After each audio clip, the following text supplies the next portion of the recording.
All right, y'all, welcome back to the show. I'm Scott Horton. This is my show, The Scott Horton Show. And next up is our friend Eric Margolis. He's the author of the books War at the Top of the World and American Raj, Liberation or Domination. And his website is ericmargolis.com, spelled like Margolis. ericmargolis.com. And also he writes for unz.com. That's unz.com. And LouRockwell.com. You can find all his stuff. Great archive at LRC there. LouRockwell.com. Welcome back to the show. Eric, how are you doing? Frozen solid, Scott, thank you. Yeah, now, you live up there in Canada there temporarily. You're a true-blooded, red-blooded American, but just you're some kind of expat. What's up with that? Yeah, I'm not, I don't consider myself an American. I consider myself a New Yorker. Because I was born in Manhattan, and a Manhattan nationalist, you are. I'm a Manhattan. I'm an endangered species, a Manhattan-born person who is still alive and cooking. But I come to Canada often because I write for Canadian media. My wife is a Canadian, and we're up here now, and this damned Arctic vortex is freezing us out now for months. And now, how cold is it there, really? Well, it's about, with the wind chill, it's about 23 or 24 below zero Fahrenheit today. Wow. Well, it's beautiful here in Austin, you should know. It's always beautiful in Austin. Mostly, yeah. Most of the time. Yeah, I don't know. July and August, September, it can get pretty. True enough. Yeah, no, we got a little bit of ice the other day, which is a special treat for me. Wow. It counts as snow. It counts as like 2 feet of snow in a veritable winter wonderland, but it's we got to grade it on a curve when you're from here, you know? Yeah. Yeah. Anyway, I'm glad that you wrote this article about Ukraine. It's right here at the UNZ Review, unz.com. Don't let Kiev become another Sarajevo. And you're not talking about 1990s Sarajevo. You're talking about 19-teens Sarajevo. That's right. Let's not have a world war. I buy your premise. Let's not have a world war. But so now take me through your argument. Well, as a historian, I have a Swiss degree in pre-World War I diplomatic history. I am very sensitive to the march of events that led up to World War I. We're right at this fall will be the 100th anniversary of that catastrophe, and I see very similar elements happening here with declining empires, rising empires, and all kinds of arrogance and false assumptions. The situation in Ukraine is very difficult. Ukraine is splintering to Western-looking Ukraine, to Eastern-looking Ukraine, essentially Westernized versus Russianized Ukraine, which was almost an unnatural country, or its borders were unnatural to begin with because they were moved around so much by Stalin. But it's dangerous because there's great violence in Kiev, the capital, and spreading to other Ukrainian cities. And there are threats of civil war. And as I wrote in my article, beyond that, there's a threat of possible intervention. All right, and now, so talk a little bit about the Sunni-Shia split there. I guess it's the Orthodox and the Catholic and the Russian and the Western there. I'm oversimplifying. Help me out. Well, I'm not sure that thank goodness that religion is not playing a predominant role in this crisis. The West tends to be Catholic. The East is certainly Orthodox. There's no love lost between those two. But Ukraine's history weighs very heavily on the whole subject. I mean, you have to go back to the 30s when Stalin murdered between 6 and 11 million Ukrainians. It's called the Holodomor. It's the Forgotten Holocaust. It happened in 1933-34 while the world watched on and did nothing. And we, Americans, were allied to the perpetrator of this monstrous crime during World War II, the Soviet Union. So Ukraine's never recovered from that. They were battling. The Ukrainians were daggers drawn with the Poles in the West. In the East, they were sort of marooned. The real problem, Scott, is that while the Western Ukraine wants to join the EU, Eastern Ukraine is the industrialized portion of Ukraine, very heavy industry, Donetsk basin with coal, steel, heavy industry, petrochemicals, that was really part of the old Soviet economy and still today sells its products to Russia. If Ukraine were to join intact with the EU, we've seen it over and over. We saw it in East Germany, for example, where all the local industry, the minute East Germany joined West Germany, just collapsed. And that would happen in Ukraine, putting all these companies out of business that are very politically influential and causing great unemployment. So before integration with the West can boost employment, so people are frightened, and that's really at the basis of the problem. All right, and what's the big deal about this EU trade agreement? Because they already have an EU trade agreement of some kind, right? So is this some real big step of bringing them into NATO or the EU or something like that? Or it's just kind of symbolically? It was the first step of NATO expansion. And it looked at dropping tariffs and sort of bringing Ukraine into the EU economy, which is no great shakes these days either. But it's funny. The EU says, "Oh no, we have no room for the Turks." But we are sure we can take 40 million Ukrainians or 49 million, whatever there are. Yeah. They're white people and they're Christians, and that's okay. But it was integration into Europe. The Russians saw it as a disguised membership in the EU. It was just delayed, slow motion membership. And remember that when Gorbachev refused, when the Soviet Union collapsed in 1991, the Kremlin was assured by Washington and London that it would not push NATO up to Russia's borders. Mm-hmm. Gorbachev was assured of this, and in return he said, okay, we will let the Soviet Union collapse. We won't use military force to keep it.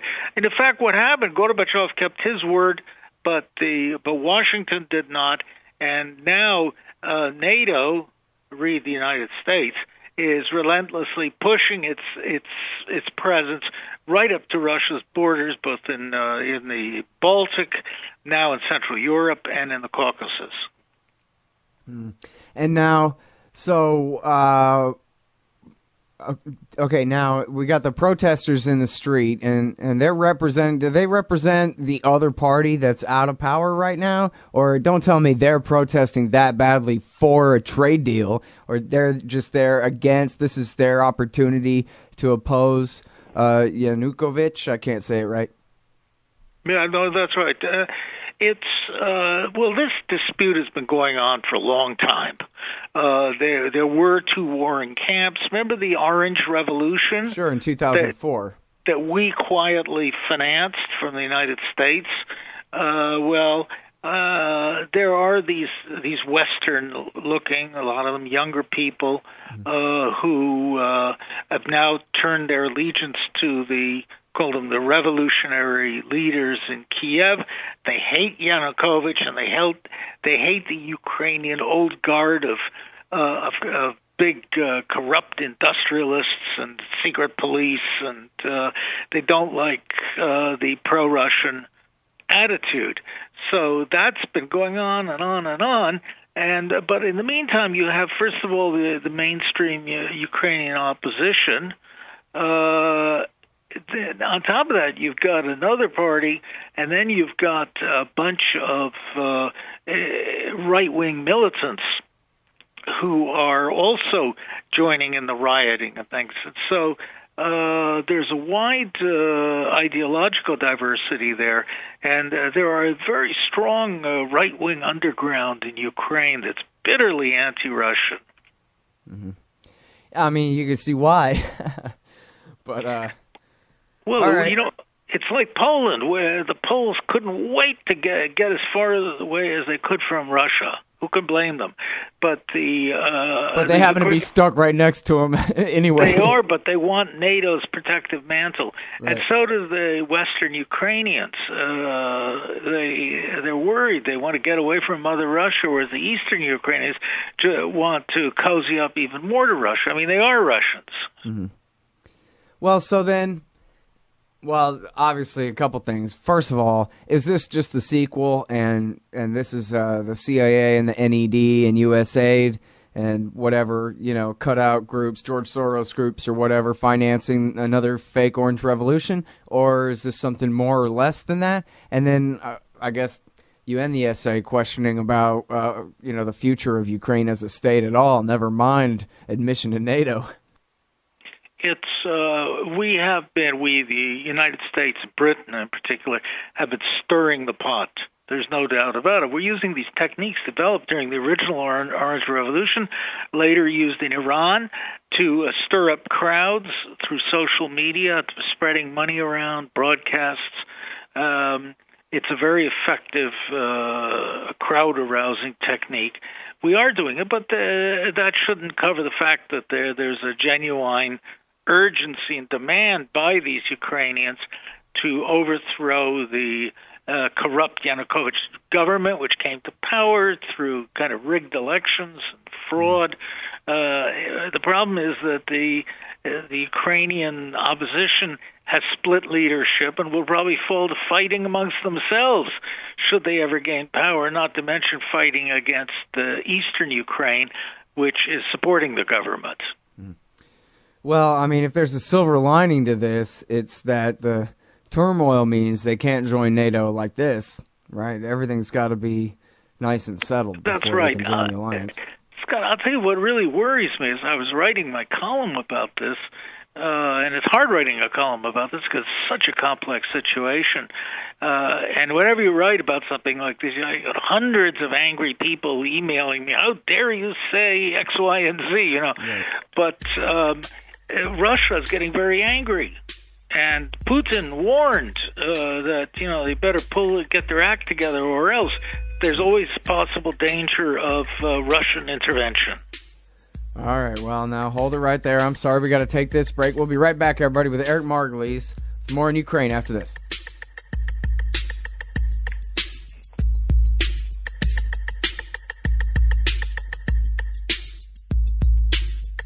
Hey, y'all, Sky here. First, I want to take a second to thank all the show's listeners, sponsors, and supporters for helping make the show what it is. I literally couldn't do it without you. And now I want to tell you about the newest way to help support the show. Whenever you shop at Amazon.com, stop by ScottHorton.org first, and just click the Amazon logo on the right side of the page. That way, the show will get a kickback from Amazon's end of the sale. It won't cost you an extra cent. And it's not just books. Amazon.com sells just about everything in the world, except cars, I think. So whatever you need, they've got it. Just click the Amazon logo on the right side of the page at ScottHorton.org, or go to ScottHorton.org/Amazon. The Emergency Committee for Israel, Brookings, Heritage, AIPAC, WINEP, JINSA, PNAC, CNAS, the AEI, FPI, CFR, and CSP.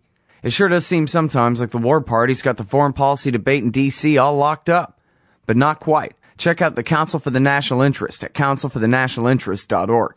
They put America first, opposing our government's world empire, and especially their Middle Eastern madness. That's the Council for the National Interest at councilforthenationalinterest.org. So you want to buy some Bitcoins? Hey, y'all, Scott Horton here for cashintocoins.com. Cashintocoins.com makes it fast, easy, and safe to get Bitcoins. Just deposit the money into their account at any Bank of America, Wells Fargo, or credit union with shared branching, and then just email them a picture of the receipt with your Bitcoin address, and you get your Bitcoins, almost always the very same day.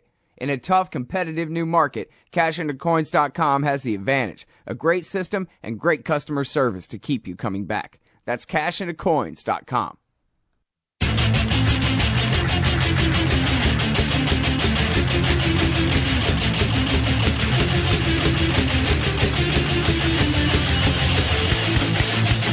All right, y'all, welcome back to the show.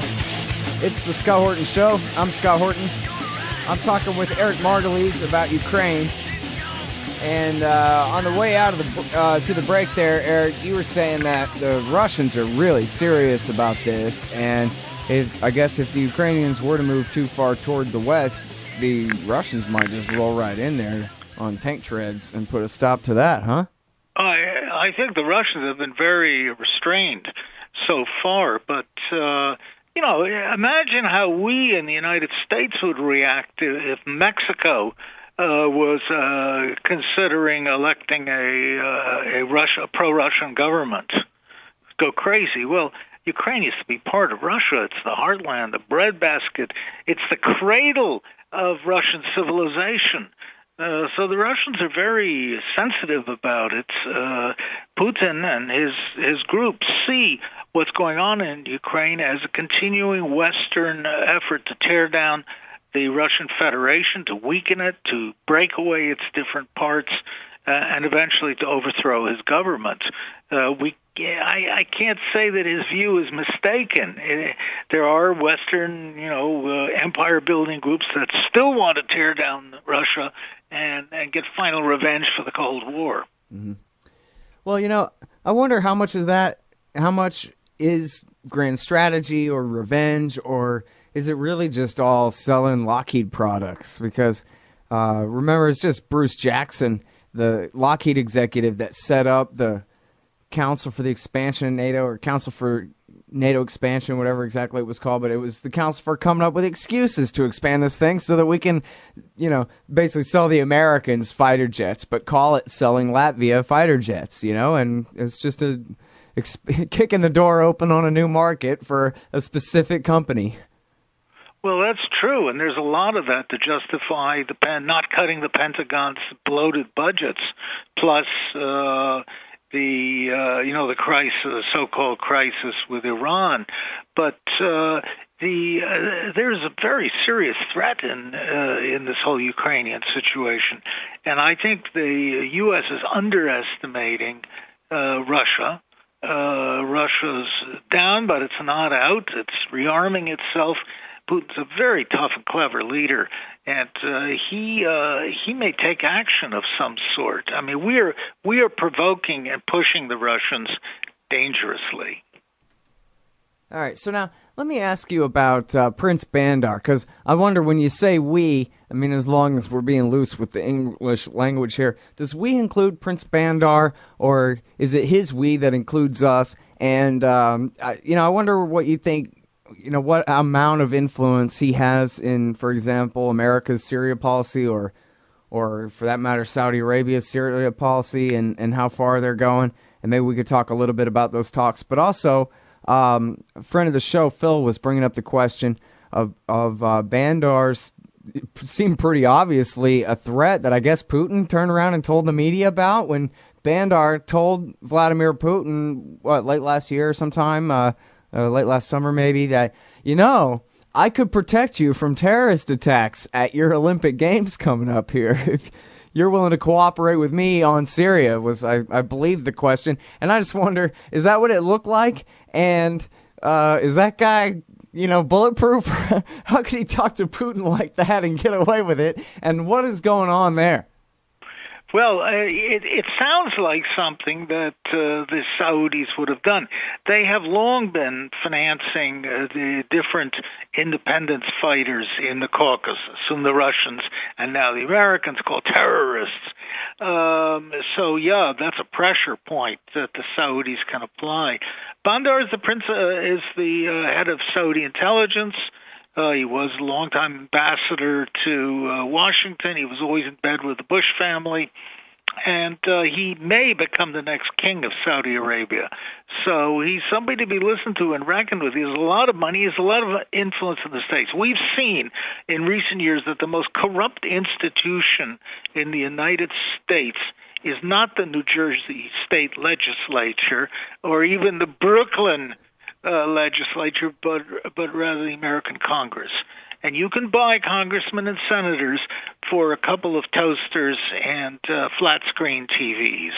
They are the cheapest people in the world to buy. A few $1,000s, you've got your senator or congressman. The Saudis spread around a huge amount of money. so they have command great influence in Washington, and they can fund anybody's political party. And they're using it. In fact, they're trying to twist American foreign policy. Now allied between the Saudis and the Israelis, talk about strange bed partners, allied together, trying to force the United States into war in Syria. All right, now, well, we can get back to that, trying to stop the Iran deal, too, if they can. But now, what's this about Bandar becoming the king? Give me some, play some bets for us here. Well, I'll follow you on InTrade. The senior Saudi leadership, if you want to call it that, it made a bunch of geriatric princes who are in their 70s and 80s, and all of whom are unwell. The current king is, can barely walk and expected not to live very much longer. There's been a lot of internal infighting in the Saudi royal family between its two main groups. There's a lot of bitterness. There's also a reformist element, which is we don't hear much from. They're scared to death of their own people. They're scared to death of their own army, which isn't given any ammunition. And they are trying to keep their power in a very changing situation. They're petrified of the Iranians, so they're nervous as wet hens. And Bandar, though, is Washington's man in Riyadh. He runs the local branch of the CIA and the NSA and everything else. So he's our boy, and right now he's the best placed candidate, except for one drawback, and that is that his mother was a slave, or was descended from a slave girl with African blood. And because of that, he's looked at askance, as somewhat impure, by the other Saudi royals. But he's smart and he's rich. What an advanced society. All right, well, great. And now, so what's all this about how jihadists do whatever he says? The Saudis, 17 or 16 or of the 18 people who flew the airplanes into New York on 9/11 were Saudis. Mm-hmm. That's been conveniently forgotten.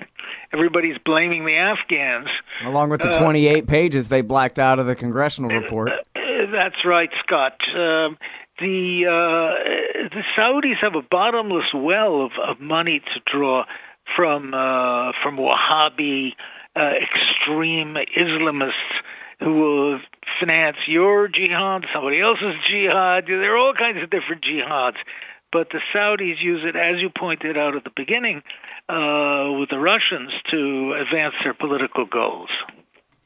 All right, and now, when it comes to the three Al-Qaedas in Syria right now, you got the Islamic Front, which the Americans, they were trying to cozy up to as the new replacement for the Free Syrian Army that just kind of disbanded and fled, kind of ran off like Daffy Duck, kind of crazy.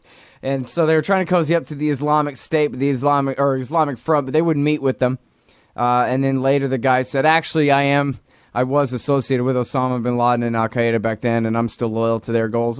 But those were the guys that the Americans were going to try to use to, I think, perhaps ally with Al-Qaeda number 2, the Al-Nusra Front, which is at least a little bit more Syrian and nationalist than the Iraqi Al-Qaeda guys, who apparently are the worst of the prisoner beheaders and suicide bombers over there in Al-Qaeda number 3. But then apparently they weren't, I don't know how far they're getting, the Americans or anybody else, the Saudis, Prince Bandar, in getting these groups to, ally the two to ally against the third, or how well they're doing against Assad this whole time they're fighting against each other, or what do you make of all of that mess?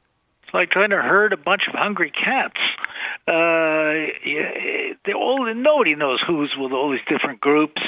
American intelligence is not the greatest in dealing with events on the ground. It's like letting the post office run our Middle East policy. They don't know what's happening. They can't follow it fast enough. And we have fooled ourselves, because every group that comes along, we brand them Al-Qaeda linked, or Al-Qaeda associated, or pro-Al-Qaeda. We're so mesmerized by this term Al-Qaeda that we apply to all our enemies. And it's convenient for them, too, that they get to be part of a gigantic global movement, even if they're just a few geeks who once cut a guy's head off. That's right. The TV cameras come, and suddenly they're famous Amos rather than nobody. But we delude ourselves in understanding how to deal with these people because we always hear Al-Qaeda, Al-Qaeda. And it worked in Iraq. There were 12 Iraqi resistance groups to the American invasion. And yet, after about a month or two, thanks to the cooperation of the tame American media, they all disappeared. Yeah, they were all Zarqawi. They all became Zarqawi and Al-Qaeda, and that's it. Right. All right, well, and so now it would seem like if these guys have a lick of sense whatsoever, not that they would ever go hands off, but they might support the Ba'athist dictator that used to torture Al-Qaeda for them back in the Bush years. But it seems like at the new talks, John Kerry's sticking with the position that Assad must go, which means, in other words, stamp his feet and nothing's going to change. And they're going to keep on backing the Mujahideen. Is that right? Whoever these guys are, call them whatever they are. They do cut people's heads off and blow up suicide bombs amongst women and children. Yeah, they're a bunch of cutthroats, no doubt about it. The irony of the situation, Scott, is and I'm sorry, we're almost out of time, so real fast. America's natural ally is the Assad regime. Yeah, not sad as that is, yeah. These wild men with black banners. So America's backing the wrong horse from day one. You think they're ever going to figure that out? I mean, Michael Hayden, who I guess used to work with Assad on torturing people to death, he seems to be recommending it. I don't know if they'll go along with that. That's right, and we'll discuss it next time. All right, well, sorry we're all out of time. Thanks very much for coming back Scott. On the show. I sure appreciate it. Bye-bye. All right, everybody, that is the great Eric Margolis, author of War at the Top of the World and American Raj, Liberation or Domination. Check out his great website, ericmargolis.com, for all his great articles there. Also, LouRockwell.com and unz.com, UNZ, unz.com. See you next week, or tomorrow, I mean. Thanks for listening.